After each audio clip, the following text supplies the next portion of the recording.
Assalamualaikum warahmatullahi wabarakatuh.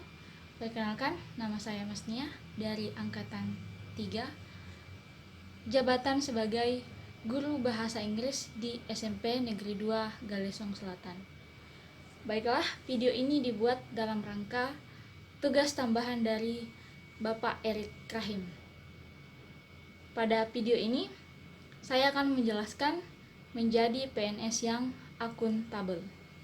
Nah, sebagai PNS, kita harus memiliki jiwa akuntabilitas. Nah, sebelum kita tahu akuntabilitas lebih jauh, kita harus tahu pengertian dari akuntabilitas itu sendiri. Nah, apa sih itu akuntabilitas? Akuntabilitas itu adalah kewajiban pertanggungjawaban atas apa tugas yang kita emban atau jabatan yang kita emban. Nah, apa sih itu akuntabilitas? Akuntabilitas itu adalah tanggung jawab melaksanakan kewajiban ataupun tugas dalam suatu organisasi. Nah, contohnya, jika kalian seorang guru, apa sih tugas kalian? Nah, kalau seorang guru itu tugasnya pasti mengajar atau merancang rencana pembelajaran. Nah, dalam melaksanakan tugas ini, kita harus menerapkan jiwa akuntabilitas, sehingga kita bisa menjadi PNS yang profesional. Nah, kita sudah paham ya, apa itu akuntabilitas. Selanjutnya yang kita mau tahu adalah, apa sih pentingnya akuntabilitas bagi seorang PNS? Nah, tanpa akuntabilitas, seorang PNS itu akan dikatakan tidak mampu mempertanggungjawabkan tugas ataupun jabatan yang diembannya. Maka dari itu, dalam menjalankan tugas kita harus punya akuntabilitas, karena tanpa akuntabilitas PNS bukan profesionalisme.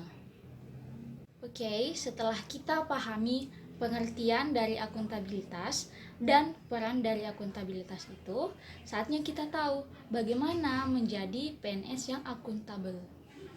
Oke, sesuai dengan tugas ASN ada 3. Yang pertama, tugas ASN itu sebagai pelayan publik. Yang kedua, sebagai pemersatu bangsa. Yang ketiga adalah sebagai pelaksana kebijakan. Nah, untuk menjadi PNS yang akuntabel, kita tinggal menerapkan tugas ASN itu dengan jiwa akuntabel.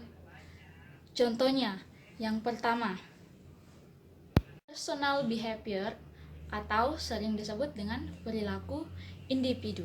Sebagai seorang PNS, kita harus menjaga sikap atau hubungan yang harmonis terhadap rekan kerja ataupun anggota masyarakat yang ada di lingkungan kerja atau di lingkungan organisasi kita. Kemudian kita harus bisa menjadi pelayan atau melayani stakeholder setiap hari dengan tepat waktu, dan kita juga bisa memberikan saran yang baik kepada masyarakat di lingkungan sekitar ataupun menerima saran sebaliknya dari masyarakat.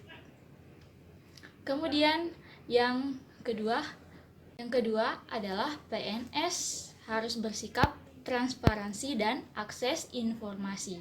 Maksudnya, PNS di sini tidak boleh mengungkapkan informasi resmi ataupun dokumen yang bersifat rahasia, informasi yang bersifat provokatif, dan informasi hoaks. Kenapa? Karena dampak dari penyebaran informasi yang tidak benar ini akan berdampak pada organisasi kita dan masyarakat di lingkungan kerja. Yang ketiga, sebagai PNS kita harus menghindari sikap curang dan koruptif. Contohnya, PNS dilarang berbuat curang dalam menggunakan jabatan. Kita tidak boleh menggunakan kekuasaan kita atau posisi kita untuk bertindak curang kepada masyarakat. Nah, itulah tadi beberapa contoh bagaimana menjadi PNS yang akuntabel. Masih banyak contoh yang lain, tapi karena waktu membatasi kita, jadi saya hanya menjelaskan 3 contoh. Kalian bisa menerapkan jiwa akuntabel di organisasi kalian masing-masing.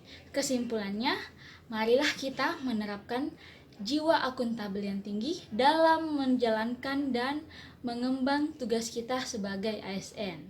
Karena dengan menerapkan akuntabilitas dalam diri kita, kita akan menjadi PNS yang profesional, bermartabat, dan bermoral.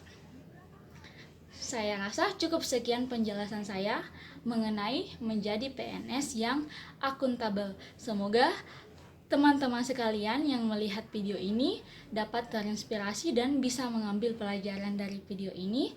Sekian dari saya. Wassalamualaikum warahmatullahi wabarakatuh.